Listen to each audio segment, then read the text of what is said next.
ಕರ್ನಾಟಕ ರಾಷ್ಟ್ರ ಸಮಿತಿ ಪಕ್ಷದ ವತಿಯಿಂದ ಸಾಲುಮರದ ವೀರಾಚಾರಿ ಅವರ ಸ್ಮರಣಾರ್ಥ ರಾಜ್ಯಾದ್ಯಂತ ಅಕ್ಟೋಬರ್ 10ರಿಂದ ಆಪರೇಷನ್ ವೀರಾಚಾರಿ ಅಭಿಯಾನವನ್ನು ನಡೆಸಲಿದ್ದು, ಈ ಅಭಿಯಾನದ ರೂಪುರೇಷೆಗಳ ಬಗ್ಗೆ ಪತ್ರಿಕಾಗೋಷ್ಠಿಯಲ್ಲಿ ತಿಳಿಸಲಾಯಿತು. ಪತ್ರಿಕಾಗೋಷ್ಠಿಯಲ್ಲಿ ಕೆಆರ್ ಪಕ್ಷದ ಸಂಘಟನಾ ಪದಾಧಿಕಾರಿಗಳು ಉಪಸ್ಥಿತರಿದ್ದರು.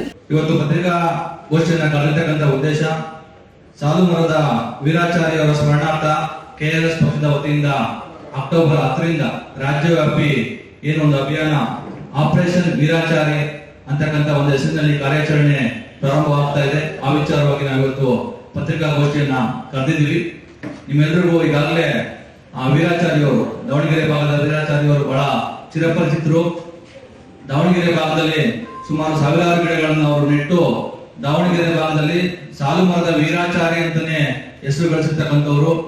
ಅವರು ಹರಿಹರ ತಾಲೂಕಿನ ಮಿಟ್ಟಕಟ್ಟೆ ಅಂತಕ್ಕಂಥ ಒಂದು ಗ್ರಾಮದಲ್ಲಿ ಜನಿಸಿದಂತವರು. ಅವರಿಗೆ ಹಲವಾರು ಪ್ರಶಸ್ತಿಗಳು, ಕನ್ನಡ ರಾಜ್ಯೋತ್ಸವ ಪ್ರಶಸ್ತಿಯೂ ಸೇರಿದಾಗೆ ಹಲವಾರು ಸಂಘ ಸಂಸ್ಥೆಯ ಪ್ರಶಸ್ತಿಗಳು ಅವರಿಗೆ ಸಿಕ್ಕಿದೆ. ಒಂದು ರೀತಿಯಲ್ಲಿ ಅವರು ಗಾಂಧಿ ಟೋಪಿ ಹಾಕೊಂಡು ಕೇವಲ ಪರಿಸರ ಪ್ರೇಮಿ ಆಗಿರಲಿಲ್ಲ, ಬೇರೆ ಬೇರೆ ತರಹದ ಸಾಮಾಜಿಕ ಹೋರಾಟಗಳಲ್ಲೂ ಅವರು ತೊಡಗಿಕೊಂಡಿರ್ತಾರೆ. ಅವರು ಈಗೇನೆ ಅವ್ರ ಊರಲ್ಲಿ ನಡೀತಾ ಇರ್ತಕ್ಕಂಥ ಒಂದು ಏನು ರೇಷನ್ ಅಂಗಡಿನಲ್ಲಿ ನಡೀತಾ ಇರ್ತಕ್ಕಂಥ ಅಕ್ರಮ, ಅನ್ಯಾಯ, ಮೋಸವನ್ನ ಬಯಲಿಗೆ ಎಳಿತಕ್ಕಂಥ ಒಂದು ಹೋರಾಟವನ್ನ ಪ್ರಾರಂಭ ಮಾಡ್ತಾರೆ. ಆ ಪ್ರಾರಂಭ ಮಾಡುವಂತ ಸಂದರ್ಭದಲ್ಲಿ ಏನು ಅವ್ರ ಊರಲ್ಲಿ ಆಗ್ತಾ ಇರ್ತಕ್ಕಂಥ ರೇಷನ್ ಅಂಗಡಿನಲ್ಲಿ ಮೋಸ, ಅನ್ಯಾಯ, ಇವರು ಕೊಟ್ಟಂತ ದೂರಿನ ಅನ್ವಯ ತಹಸೀಲ್ದಾರರು ಇವ್ರಿಗೆ ಇಲ್ಲಿ ಅನ್ಯಾಯ, ಮೋಸ ನಡೀತಾ ಇರ್ತಕ್ಕಂಥದ್ದು ನಿಜ ಅಂತ ಹೇಳಿ ಅವ್ರ ತಹಸೀಲ್ದಾರರು ಜಂಟಿ ಆಯುಕ್ತರಿಗೆ ಮನವಿ ಅಂದ್ರೆ ರಿಪೋರ್ಟ್ ಕೊಡ್ತಾರೆ. ಆದ್ರೆ ಜಂಟಿ ಆಯುಕ್ತರು ಯಾವ್ದು ರೇಷನ್ ಅಂಗಡಿ ಮೋಸ ಅನ್ಯಾಯ ಆಗ್ತಾ ಇತ್ತು ಅದಕ್ಕೆ ಒಂದಷ್ಟು ಏನು 6 ತಿಂಗಳು 7 ತಿಂಗಳು ಸಸ್ಪೆಂಡ್ ಮಾಡಿ ಮತ್ತೆ ಸಸ್ಪೆನ್ಷನ್ ರಿವೋಕ್ ಮಾಡ್ತಾರೆ.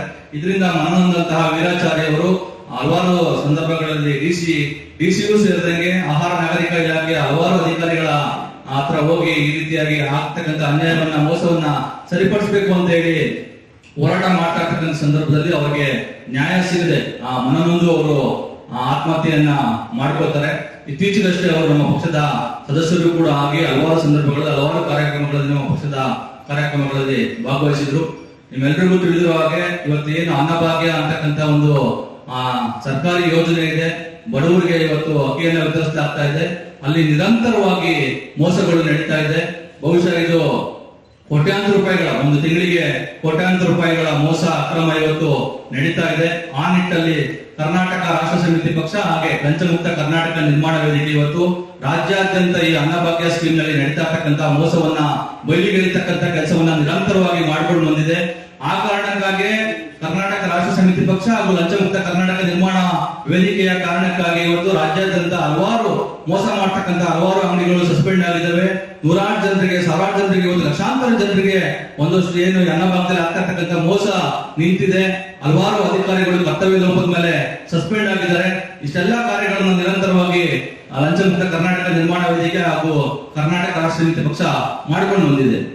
ಸೊ ಈ ತರದ್ದು ಒಂದು ದೊಡ್ಡ ಮಾಫಿಯಾ ಇದು. ಅಧಿಕಾರಿಗಳೇ, ಸರ್ಕಾರಿ ಅಧಿಕಾರಿಗಳೇ ಇವತ್ತು ನ್ಯಾಯಬೆಲೆ ಅಂಗಡಿಗಳಲ್ಲಿ ನಡೀತಾ ಇರ್ತಕ್ಕಂಥ ಮೋಸಕ್ಕೆ, ಒಂದು ಅಕ್ರಮಕ್ಕೆ ಬೆನ್ನೆಲುಬಾಗಿ ನಿಂತ್ಕೊಂಡು ಈ ಮೋಸವನ್ನ, ಅಕ್ರಮವನ್ನ ನಡೆಸ್ತಾ ಇದ್ದಾರೆ. ಇಂತಹ ಒಂದು ದೊಡ್ಡ ಮಾಫಿಯಾಗೆ ಪಾಪ ಕೈಯಾಗದಂತಹ ವೀರಾಚಾರ್ಯವರು ಅದರಲ್ಲಿ ಯಶಸ್ಸು ಕಾಣದಲ್ಲೇ, ಅಂದ್ರೆ ಅವರಿಗೆ ನ್ಯಾಯ ಸಿಗದೆ ಕಾರಣಕ್ಕಾಗಿ ಅವರು ಮನನೊಂದು ಬೇಸತ್ತು ಅವರು ಆತ್ಮಹತ್ಯೆಯನ್ನ ಮಾಡ್ಕೊಳ್ತಾರೆ. ಆದ್ರೆ ಒಂದು ಸಮಾಜದ ಒಳಿತಿಗಾಗಿ, ಸಮಾಜದ ಜನರ ಒಳಿತಿಗಾಗಿ ಹೋರಾಟ ಮಾಡಿ ಇವತ್ತು ಹುತಾತ್ಮರಾಗಿರ್ತಕ್ಕಂಥ ವೀರಾಚಾರ್ಯವರ ಸಾವು ವ್ಯರ್ಥ ಆಗಬಾರ್ದು, ಅವರಿಗೆ ನ್ಯಾಯ ಸಿಗಬೇಕು ಅವ್ರ ಸಾವಿಗೆ ಅಂತ ಹೇಳಿ ಕರ್ನಾಟಕ ರಾಷ್ಟ್ರ ಸಮಿತಿ ಪಕ್ಷ ಇವತ್ತು ವೀರಾಚಾರ್ಯವರ ಹೆಸರಿನಲ್ಲಿ ಏನು ಮುಂದೆ ಬರ್ತಕ್ಕಂಥ ಅಕ್ಟೋಬರ್ 10ನೇ ತಾರೀಕಿಂದ ರಾಜ್ಯಾದ್ಯಂತ, ರಾಜ್ಯವ್ಯಾಪಿ ಇವತ್ತು ಆಪರೇಷನ್ ವೀರಾಚಾರಿ ಅಂತಕ್ಕಂಥ ಒಂದು ಕಾರ್ಯಾಚರಣೆಯನ್ನ ಪ್ರಾರಂಭ ಮಾಡ್ತಾ ಇದೆ. ಆ ಮೂಲಕ ರೇಷನ್ ಅಂಗಡಿನಲ್ಲಿ ಇವತ್ತು ಅನ್ನಭಾಗ್ಯ ಸ್ಕೀಮ್ ನಲ್ಲಿ ನಡೀತಾ ಇರ್ತಕ್ಕಂಥ ಮೋಸ, ಅನ್ಯಾಯ, ಅಕ್ರಮಗಳನ್ನ ನಿಲ್ಲಿಸೋದಕ್ಕೆ ಕೆಆರ್ಎಸ್ ಪಕ್ಷದ ಸೈನಿಕರು ಸಜ್ಜಾಗಿದ್ದಾರೆ ಈ ಒಂದು ಅಭಿಯಾನದ ಮುಖಾಂತರ.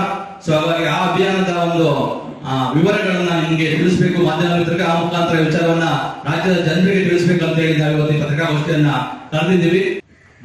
ಕೆಲವು ಮಾಧ್ಯಮಗಳನ್ನು ನೋಡಿರ್ಬೋದು. ಇವಾಗಲೇ ಒಂದು 5-6 ವರ್ಷದಿಂದ ಈ ಪಡಿತರದಲ್ಲಿ ವಿತರಣೆ ನಡೀತಿರುವಂತಹ ಅಕ್ರಮ ಅನ್ಯಾಯಗಳನ್ನ ನಿರಂತರವಾಗಿ ನಾವು ಬಯಲು ಮಾಡ್ತಾನೆ ಇದ್ದೀವಿ. ಇದು ಮುಂದುವರೆದ ಭಾಗವಾಗಿ ಈಗ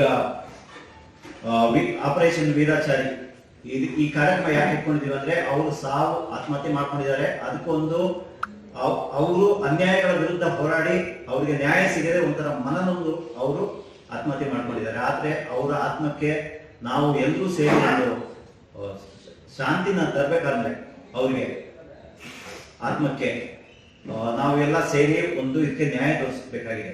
ಹಾಗಾಗಿ ನಾವು ಇದೇ ತಿಂಗಳ 10ನೇ ತಾರೀಕಿಂದ ಪ್ರಾಯಶಃ ಒಂದು 27ನೇ ತಾರೀಕುವರೆಗೆ, ಯಾಕಂದ್ರೆ ಅಲ್ಲಿಗೆ ಡಿಸ್ಟ್ರಿಬ್ಯೂಷನ್ ಎಲ್ಲ ಕಡೆ ಕಂಪ್ಲೀಟ್ ಆಗುತ್ತೆ 27, 28ನೇ ತಾರೀಕಿಗೆ. ಆ ಸಮಯದಲ್ಲಿ ನಾವೊಂದು 2-3 ವಿಚಾರಗಳನ್ನ, ಒಂದು ಅಲ್ಲಿ ಪಡಿತರ ತಗೊಳಕ್ ಹೋಗೋರು ಏನ್ ಮಾಡ್ಬೇಕು ಅಂತ ಒಂದು ವಿಚಾರ ತಗೋತಾ ಇದೀವಿ. ಎರಡನೇದು ಸರ್ಕಾರ ಇದರಲ್ಲಿ ಅಂದ್ರೆ ಅಧಿಕಾರಿಗಳು ಯಾವ ತರ ಇರಬೇಕು, ಮತ್ತೆ ಒಂದೆರಡು ವಿಚಾರಗಳು ನಾವು ಅಂಗಡಿ ಮಾಲೀಕರು ಯಾರಿದ್ದಾರೆ ಅವ್ರಿಗೂ ಒಂದೆರಡು ವಿಚಾರಗಳನ್ನು ನಾವು ಹೇಳ್ಬೇಕಂತಿದ್ದೀವಿ. ಯಾಕಂದ್ರೆ ಇವ್ರು ಇಷ್ಟು ಜನ ಸೇರ್ಕೊಂಡು ಒಳ್ಳೆ ರೀತಿಯಲ್ಲಿ ಈ ವ್ಯವಸ್ಥೆಯನ್ನ ನಡೆಸಿದ್ರೇನೆ ಎಲ್ರಿಗೂ ಇದರಲ್ಲಿ ಫಲಾನುಭವಿಗಳಿಗೆ ಸರಿಯಾಗಿ ಡಿಸ್ಟ್ರಿಬ್ಯೂಷನ್ ಸಿಗಕ್ ಸಾಧ್ಯ, ಮತ್ತು ಅವ್ರು ಏನು ಅರ್ಹತೆಗಳಿದೆ ಆ ತಿಂಗಳಲ್ಲಿ ಅದು ಸಿಗಕ್ ಸಾಧ್ಯ. ಕರ್ನಾಟಕ ರಾಷ್ಟ್ರ ಸಮಿತಿಯ ಎಲ್ಲಾ ಸೈನಿಕರಿಗೂ ಒಂದು ಕರೆಯನ್ನು ಕೂಡ ಕೊಡ್ತಾ ಇದ್ದೀವಿ. ಅಕ್ಟೋಬರ್ 10ನೇ ತಾರೀಕಿನಿಂದ ಈ ಒಂದು ಆಪರೇಷನ್ ವೀರಾಚಾರಿ ಕಾರ್ಯಾಚರಣೆ ನಾವು ಪ್ರಾರಂಭ ಮಾಡ್ತಾ ಇದ್ದೀವಿ.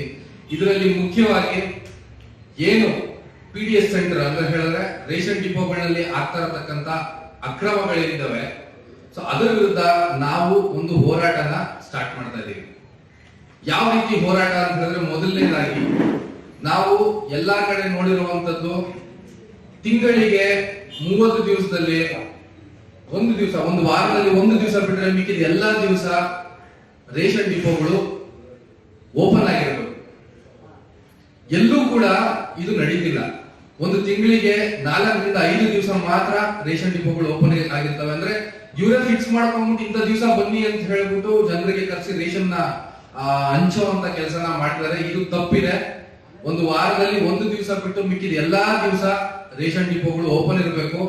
ಇಲ್ಲೇನಾದ್ರೂ ರೇಷನ್ ಡಿಪೋಗಳು ಬಂದಾಗಿದ್ದು ಕಂಡು ಬಂದಾಗ ನಮ್ಮ ಕಾರ್ಯಕರ್ತರು ಯಾರು ಅಲ್ಲಿ ಹೋಗಿ ನೋಡ್ತಾರೆ ಅಥವಾ ನಿಮ್ ಗಮನಕ್ಕೆ ಬರ್ತದೆ ಅಂತ ಹೇಳಿದ್ರೆ ಇಮಿಡಿಯೇಟ್ ಆಗಿ ಹತ್ರದಲ್ಲಿ ಇರ್ತಕ್ಕಂತ ಫುಡ್ ಇನ್ಸ್ಪೆಕ್ಟರ್ಗೆ ಅದನ್ನ ರಿಪೋರ್ಟ್ ಮಾಡುವಂತ ಕೆಲಸ ಮಾಡಬೇಕು. ಹಾಗೇನೆ ಈ ಒಂದು ಲೈವ್ ಅನ್ನ ಯಾರ್ಯಾರು ನೋಡ್ತಿದ್ದೀರಿ, ನೀವು ಜನಸಾಮಾನ್ಯರಾಗಿ ನೀವು ಕೂಡ ರೇಷನ್ ಡಿಪೋಗಳು ಬಂದಾಗಿತ್ತು ಅಂತ ಹೇಳಿದ್ರೆ ನಮ್ಮ ನಂಬರ್, ನಮ್ಮ